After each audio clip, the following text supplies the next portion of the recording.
Bom, quando a gente fala da Venezuela, quase sempre a conversa começa do mesmo jeito, né? As pessoas começam falando da hiperinflação, dos problemas econômicos que cercam a Venezuela já há muitos anos, esse colapso econômico persistente, né? Das pessoas, as sanções econômicas que foram aplicadas pelos Estados Unidos, a migração em massa, o autoritarismo, fraude em eleições, enfim, a gente tem sempre uma série de mesmos assuntos. E tudo isso é real, nada disso é mentira. Mas existe um problema muito sério quando a gente acredita que listar fatos por si só explica alguma coisa de maneira completa, né? Porque política ela não funciona diretamente no plano da realidade. Ela funciona no plano das verdades. E aí que a coisa começa a ficar mais interessante e também mais perigosa, né? Para entender a crise da Venezuela é preciso fazer uma distinção básica, inicial, mas incômoda. Realidade não é verdade. E verdade não é o oposto simples de mentira. Realidade são os fatos, aquilo que aconteceu. Dados, números, eventos históricos. Verdade é outra coisa. Verdade é a forma como esses fatos estão organizados por meio de uma narrativa que faz sentido para alguém. Sempre atravessada pela subjetividade de quem narra e de quem percebeu aquele fato. Sempre atravessada por relações sociais, pelo conjunto de valores e de elementos que constitui tanto o sujeito como a sociedade. Né? Então, a mentira ela não é simplesmente dizer algo falso. Né? A mentira não é simplesmente dizer algo que não condiz com a realidade. Porque a mentira é quando se pega um fato real e se distorce esse fato real deliberadamente, né, para que esse fato distorcido possa moldar consciências, possa mudar afetos, possa mudar comportamentos. Essa distinção ela importa porque sociedades não se organizam apenas em torno do que acontece, mas em torno do que elas enxergam como sendo verdade, em torno do que faz sentido para ela. E a Venezuela é um exemplo quase didático disso. A narrativa chavista e bolivariana, ela não nasce do nada, né? Ela nasce de uma experiência histórica concreta. Antes de Chávez, a Venezuela era um país riquíssimo em petróleo e profundamente injusto socialmente. A renda do petróleo ficava concentrada na mão de poucos aristocratas, na mão de poucos bilionários ricos. E a maioria da população vivia à margem, sofrendo, com fome, com dificuldades. As coisas não estão agora piores do que já foram antes do Chávez. A população se revoltou tanto que em 1989, no Caracaço, várias pessoas foram para as ruas em Caracas em protestos contra a austeridade imposta pelo governo, né? E essas pessoas foram reprimidas com violência extrema. Centenas ou milhares de mortos violentamente nesses protestos, né? Por meio de tiros, foram fuzilados. Isso marcou profundamente a memória social do país. Então, quando o chavismo diz que o liberalismo foi vivido como violência, isso não é invenção. A verdade aí é uma leitura situada da história. Essa leitura é feita a partir da perspectiva de quem sempre perdeu. Essa verdade, ela organizou afetos poderosos na sociedade. Orgulho popular, pertencimento, desejo de reparação. E durante o boom do petróleo, nos anos 2000, essa narrativa e essa verdade dialogou com a realidade material. Porque a partir desse momento do boom, a pobreza caiu, o acesso aos serviços públicos melhorou e a sociedade passou a viver melhor. Antes, quem era muito excluído passou a ter uma vida e uma qualidade de vida um pouco melhor. E aí, essa verdade se cristaliza, né? E esse é um dos problemas. Aí começam os problemas. Porque quando a verdade se cristaliza, ela deixa de acompanhar a realidade, né?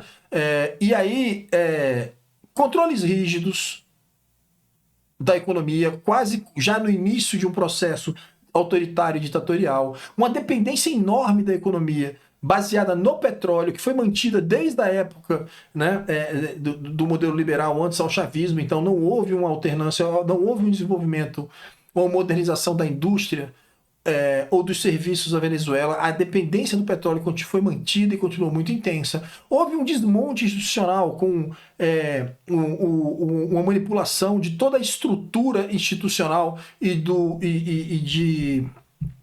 Estado Democrático de Direito da Venezuela. E aí, a partir de 2014, houve um colapso econômico profundo.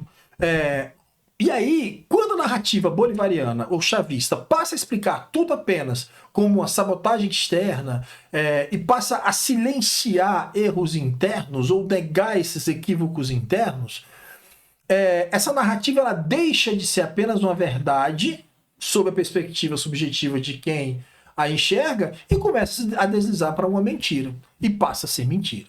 Né? Não porque essa mentira, ou não porque essa narrativa negue os fatos, mas porque reorganiza esses fatos para produzir medo, adesão, fechamento, né? Enfim, do outro lado, a oposição venezuelana também parte de verdades reais. A hiperinflação aconteceu? Sim. Milhões de pessoas migraram? Sim, é verdade. Serviços básicos colapsaram, as pessoas deixaram de ter acesso a todos esses serviços na Venezuela? Sim. O futuro desapareceu para muita gente na Venezuela, isso é verdade. Descrever isso como resultado de decisões estatais desastrosas por parte do chavismo e decorrente do autoritarismo desse mesmo grupo é uma tentativa legítima de expor a verdade. A narrativa não é falsa. Essa perspectiva é vista dessa forma por parte da oposição e é verdade. O problema surge quando essa narrativa abstrai a história e transforma o Estado ou o socialismo em explicações totais para esse erro. A culpa é do socialismo. A culpa é do poder do Estado sobre tudo, porque o liberalismo, em tese, o capitalismo seria melhor. Né? Quando ela ignora a formação rentista do país, quando ela ignora ou minimiza o impacto real das sanções econômicas impostas pelos Estados Unidos, que também influenciaram diretamente nesse processo. E a mentira, ela aparece, essa narrativa que confunde, ela se transforma em mentira e aparece quando o sofrimento social passa a ser tratado como um custo necessário de uma ruptura desejada, né? Quando a dor vira um instrumento político. A narrativa americana ela fecha esse triângulo, né? Porque ela também parte de fatos reais, parte da lógica da corrupção, economias ilegais, tráfico de drogas, leia-se, instabilidade regional, mas ela também, veja, a instabilidade regional pode ser exemplificada com a ameaça de invasão da Guiana, né? De Esequibo, especificamente. Mas essa narrativa americana, ela opera em um deslocamento muito decisivo e perigoso. Por quê? Primeiro, ela transforma o tráfico de drogas, que eu citei como economia ilegal, em terrorismo.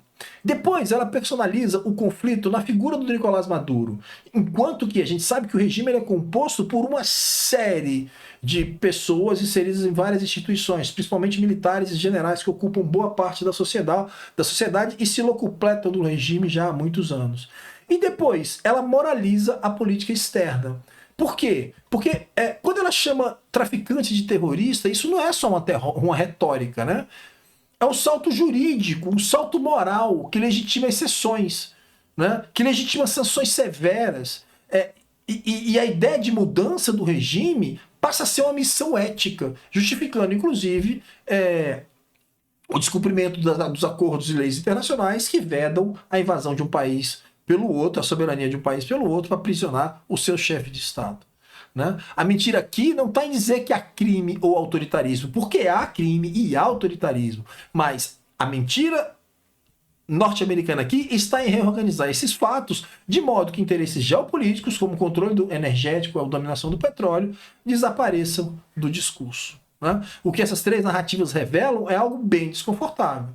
Apesar de se apresentarem como opostas, elas funcionam de maneira muito parecida. Elas selecionam fatos reais, organizam esses fatos moralmente, produzem verdades subjetivas e silenciam tudo o que ameaça suas identidades. Né? A diferença não está na lógica, ela está na posição de poder que cada ator se situa dentro desse jogo. Né? E é aqui que aparece uma das lições mais duras do nosso tempo. A verdade ela é mais constitutiva do que a realidade.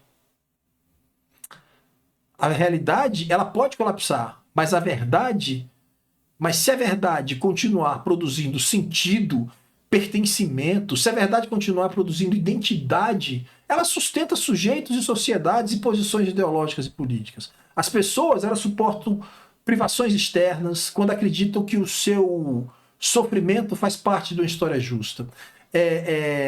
Elas suportam essas privações quando elas acreditam que o seu sofrimento faz parte de uma resistência necessária ou de uma redenção futura. E o preço disso é muito alto, né? Quando a verdade vira identidade, ela se torna imune à correção. O erro vira traição, a dúvida vira ameaça, a complexidade vira inimiga, né? As crises deixam de ser problemas a resolver e passam a ser modos de existência.